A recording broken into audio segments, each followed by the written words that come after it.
हम भारतीय न्यूज, आपकी सोच से भी तेज खबर। राजनीति के आंगन से जुर्म की दुनिया तक, ग्रामीण इलाकों से शहर की गलियों तक, प्रदेश की हर छोटी बड़ी खबर से करेंगे आपको रूबरू। नमस्कार, आप देख रहे हैं हम भारतीय न्यूज। इस वक्त की सबसे खास खबर। समाजवादी पार्टी के राष्ट्रीय महासचिव व विधायक शिवपाल सिंह यादव के गढ़ में सूबे के मुख्यमंत्री योगी आदित्यनाथ जमकर गरजे। उन्होंने समाजवादी पार्टी व कांग्रेस पर जमकर निशाना साधा। मैनपुरी लोकसभा से भारतीय जनता पार्टी के प्रत्याशी ठाकुर जयवीर सिंह के समर्थन में योगी आदित्यनाथ जनसभा को संबोधित करने पहुंचे थे।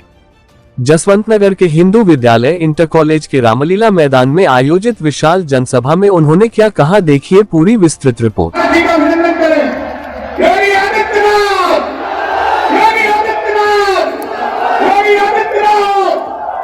पीठाधीश्वर और गरीब की भैंस और खटिया, हम सबकी बहन और बिटिया और सनातन धर्म की चुटिया की रक्षा करने वाले माननीय मुख्यमंत्री योगी आदित्यनाथ जी हम सबको संबोधित करें।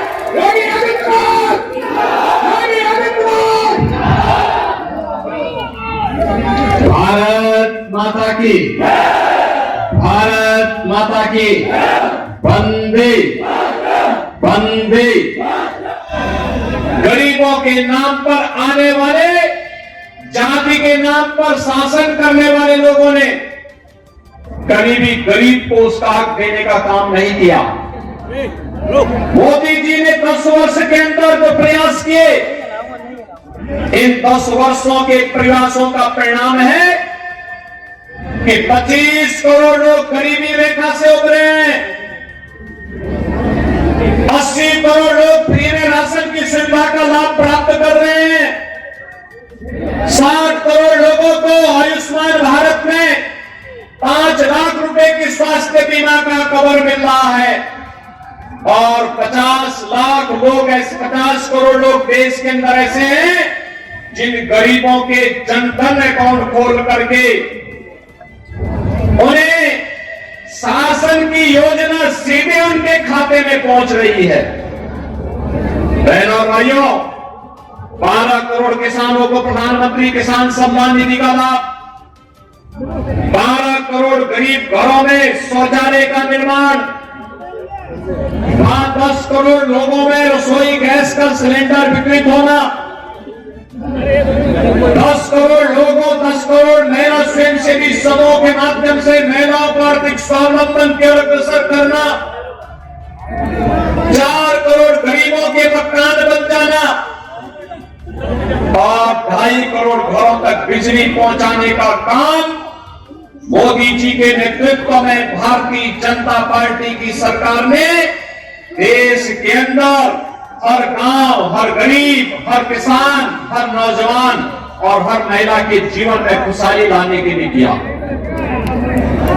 भाइयों, एक तरफ विकास और विकसित भारत की संकल्पना के साथ मोदी जी इस 2024 के लोकसभा चुनाव में आपके सामने हैं और दूसरी ओर सपा, कांग्रेस का इंडी गठबंधन और बहुजन समाजवादी पार्टी अपने अपने कुनबे के साथ फिर से इस चुनाव में आ गई है।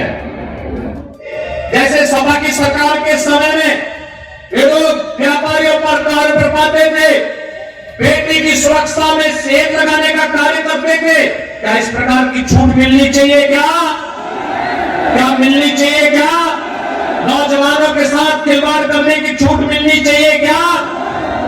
और मैं पूछना चाहता हूं फिर समाजवादी पार्टी की नेत्री से, वे जवाब दें इन माफियाओं के द्वारा गाजीपुर में भारतीय जनता पार्टी के विधायक कृष्णानंद राय समेत 6 लोगों की हत्या एक साथ की गई थी। एक साथ की गई थी।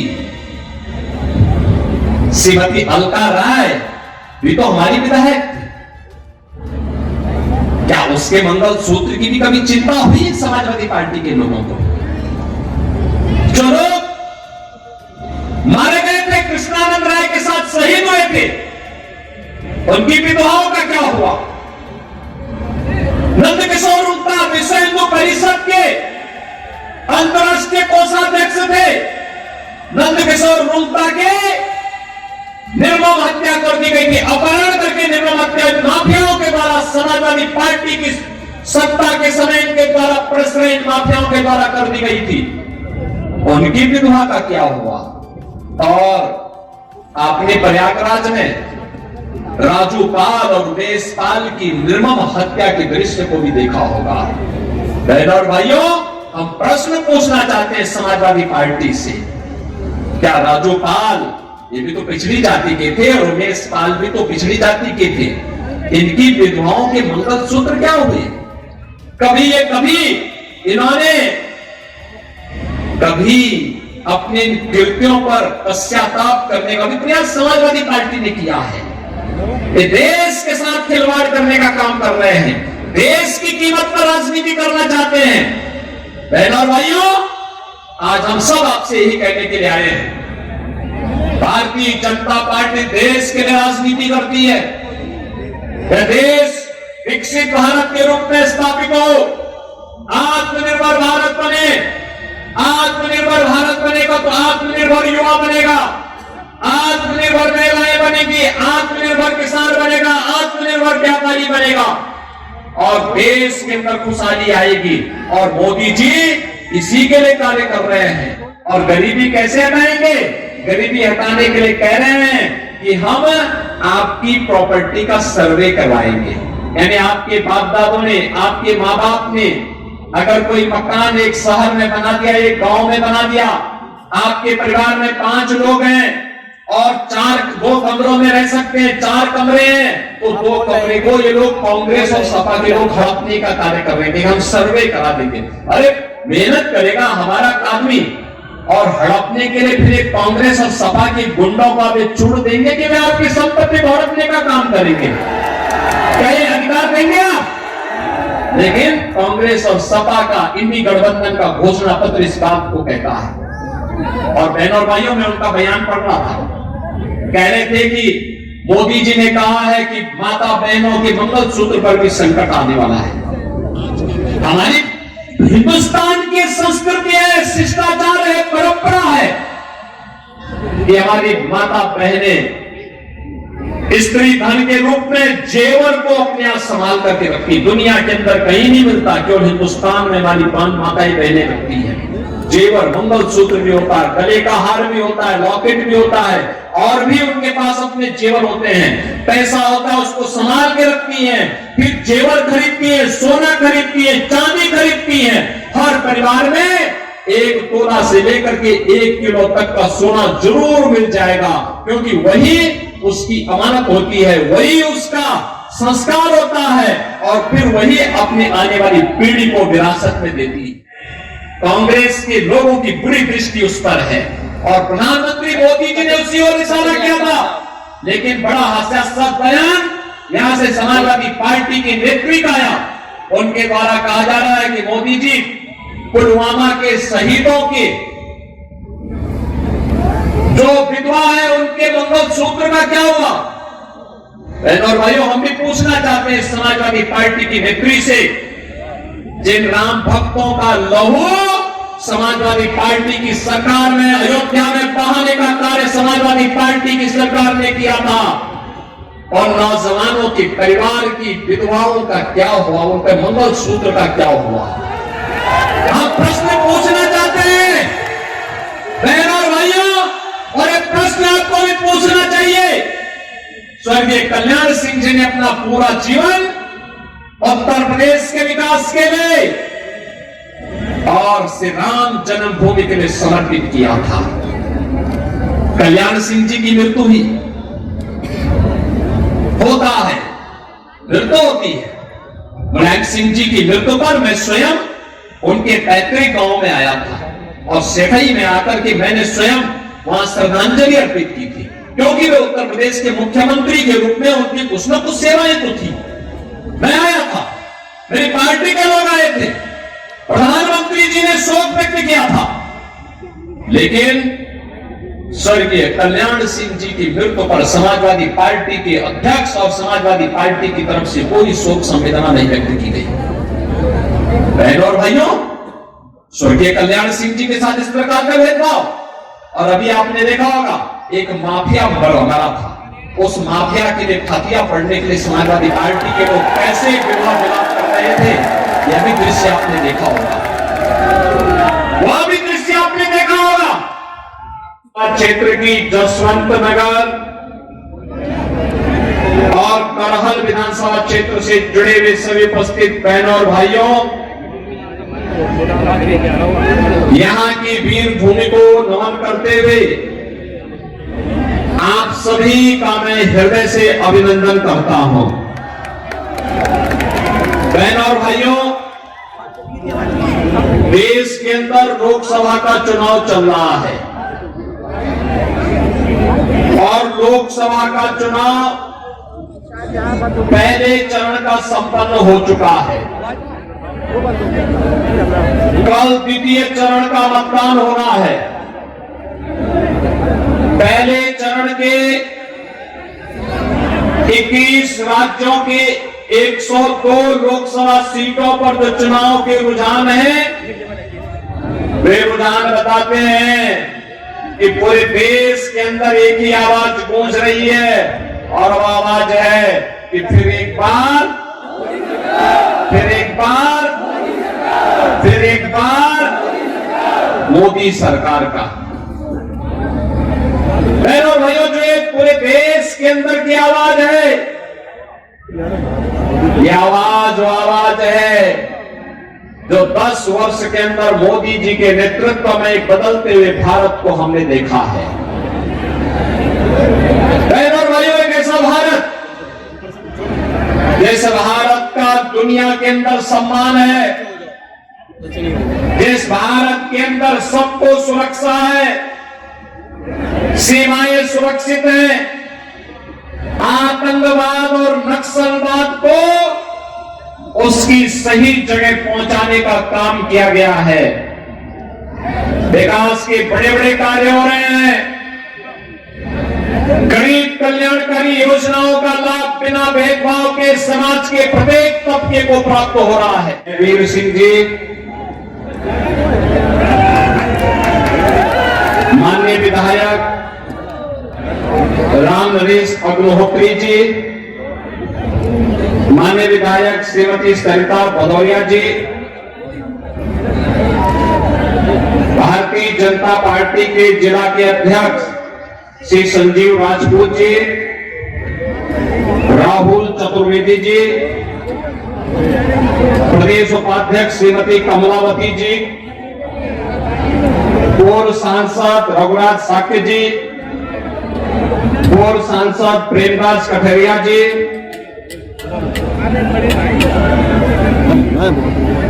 श्री प्रेम सिंह साक्य जी, लोकसभा के संयोजक आलोक गुप्ता जी, चुनाव के दौरान आकर के तमाम प्रकार के राग आपके हुए दिखाई देते हैं।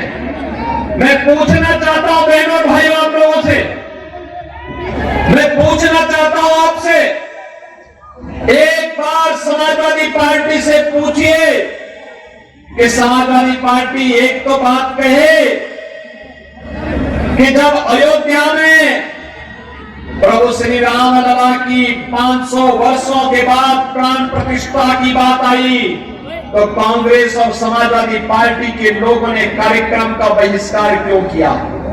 क्या अयोध्या में रामलला का भव्य मंदिर नहीं बनना चाहिए था क्या? आप राम मंदिर के पक्ष में हैं या विरोध में? आप पक्ष में है ना? राम मंदिर बनना चाहिए ना? समाजवादी पार्टी ने कांग्रेस ने विरोध किया। बहनों भैया, मुझे एक बात बताओ, क्या सपा को कांग्रेस के साथ गठबंधन करना चाहिए था क्या? अच्छा, जो कांग्रेस कहती है कि राम और कृष्ण हुए ही नहीं, यानी राम के अस्तित्व को भी झुठलाते हैं, भगवान कृष्ण के अस्तित्व को भी झुठलाते हैं, और फिर भी समाजवादी पार्टी जबरदस्ती कांग्रेस के गले में हार बनना चाहती है। ये तो है इनके हाल। और ये किसके लिए? आपने कल कांग्रेस के एक महत्वपूर्ण नेता के सलाहकार के वक्तव्य को आपने पढ़ा होगा। उन्होंने क्या वक्तव्य दिया? उन्होंने वक्तव्य दिया, उनका वक्तव्य है कि देश के अंदर कांग्रेस नेतृत्व की सरकार आएगी तो विरासत टैक्स लगाएगी। बहनों और भाइयों, ये विरासत टैक्स क्या है मालूम है आपको? ये विरासत टैक्स है कि आपके बाप दादों ने जो संपत्ति अर्जित की है, इस संपत्ति के बाद आधी संपत्ति कांग्रेस और समाज के लोग हड़प लेंगे। आपको संपत्ति से वंचित करने का एक उचित प्रयास। दूसरा, इनके द्वारा कहा जा रहा है, कल कांग्रेस के लोगों ने कर्नाटक के अंदर क्या किया? कर्नाटक में कांग्रेस की सरकार है, उन्होंने कहा ओबीसी के आरक्षण में उन्होंने 32% आरक्षण बहनों और भाइयों मुस्लिम लोगों को दे दिया।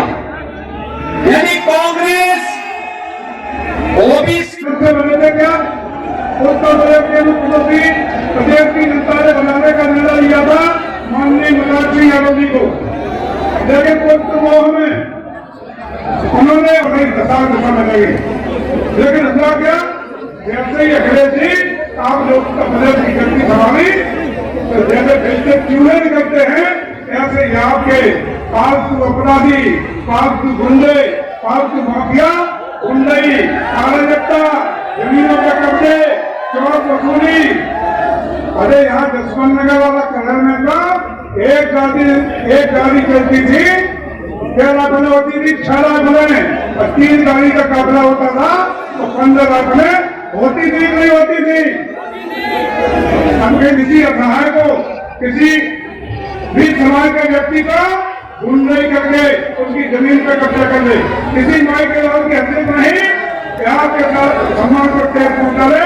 आज सुशासन राम राज्य है क्या नहीं? बड़ा कहते हैं उनका निधन हुआ था, अंत्येष्टि की रात ठंडी नहीं हो पाई थी, तब तक लोकसभा का चुनाव हो गया था। सभी दलों के नेताओं ने,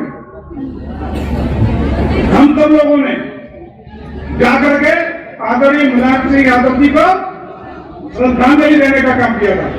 तो उसी सहानुभूति की नाव पर बैठ के आपकी बेहतरी केंद्र सरकार की कितनी योजनाओं को ला करके यहाँ दिया, प्रदेश सरकार की कितनी योजनाओं का लाभ आपने जनता के बीच में दिया, कोई ना मिला? एक बता दो कहीं सांसद ही कुछ मिलेगा, इसलिए कर देगा कि महिला है। अब ये बता दो कितना एक आदमी हाथ उठा के बता दो तो चुनाव से पहले, अब तो प्रत्याशी है, उससे पहले 1.5 साल में आप अपने सांसद जी के दर्शन के पाए। अरे आप दर्शन कहां से कर लोगे? ये आपको कहना चाहता हूँ। ऐसे सांसद को दोबारा चलेगा निश्चित रूप से आप भी करे जा रहे हैं, इसलिए आप लोगों ने कला दर्ज करना है। और मैं समझता हूँ कि बाकी की बहुत सारी बातें माननीय मुख्यमंत्री जी आपके बीच में रखने वाले हैं। वो अपनी बात राष्ट्रीय स्तर पर क्या होगा, आपके विकास का क्या होगा, पूरे प्रदेश का। आज जिस तरीके से माननीय मुख्यमंत्री के नेतृत्व में कानून का राज हो, सुशासन हो, हमारे हिंदुस्तान का गिरोह इंजन मंत्रों का उत्तर प्रदेश हो, 40 लाख करोड़ का ग्लोबल इन्वेस्टर समिट में एक सबसे बड़ा निवेश 7 तारीख तक का समय हमें मिलेगा। एक निवेदन करता हूँ, सब लोगों के पास मोबाइल है, सवेरे 20 फोन सवेरे और 20 फोन शाम को, जितने आपके मिलने वाले, जुड़ने वाले रिश्तेदार, व्यवहारी, हितकारी सभी को फोन इस बार कमल नेता को वोट करना है। इस बार आदरणीय मोदी जी को मजबूत करना है, इस बार आदरणीय योगी जी को मजबूत करना है, कमल को बिताना है और भगवान महेंद्र जी का लहराना है। इसका काम करेंगे पक्का हो गया, दरवाजा हो गई है।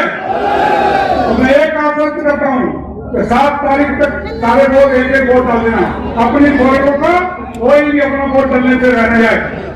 आपके ये व्यवस्था की गारंटी हम लोगों की है, कहीं भी कोई किसी स्वागत करता है। और पुनः बहुत बहुत आपको प्रणाम करते हुए आइए एक बार संकल्प में भारत माता की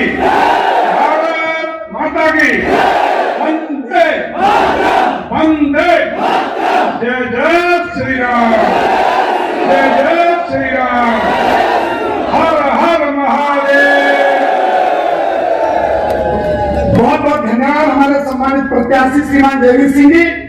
अब हम सबको संबोधित करने के लिए हम सबके नेता उत्तर प्रदेश के